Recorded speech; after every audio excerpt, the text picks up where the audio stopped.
G'day and welcome to J-Tackle Tips and Tricks. This week I thought we'd give you a little insight into a problem that's just come across our repairs section. So we had this brand new heavy tackle game reel come in that wouldn't wind, and it looked on the outside to be pretty new. You couldn't really see anything wrong with it. We pulled it apart and had a look at it internally, and there was nothing obviously broken. So we're sitting around scratching our heads, and then had a really close look at it and noticed that the line had been wound on very tightly. Had to talk to the customer, and he's told us that they've got 1,000 odd metres of 15 kilo line on this spool. They've had all the line out in the water, and a blue marlin's died at the end of this fight, and they've wound all the line back on the spool in low gear. And of course the line is stretched because we've got a big fish on the end that's filled the line back onto the spool, and of course the line wants to return to its original length, and the only way it can do that is by compressing the spool. We've done some measurements on this, and it's quite amazing how much the spool has been distorted by that pressure.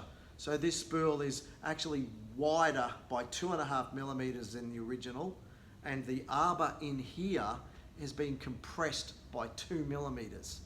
To give you an idea of how much force has been involved, the thickness of this arbor is 9 millimeters. So it's 9 millimeters on either side, obviously with a hole going through the middle. So incredible forces that would be able to push that down and squash that by 2 millimeters. And just to add a level of fascination to this, I'm going to show you a close-up picture of this arbor, and you can look really closely and you can see the indentations in the metal from the nylon fishing line because the forces were so incredibly high that have squashed this spool. So check out that spool now, and you can see those incredible compressive forces involved there.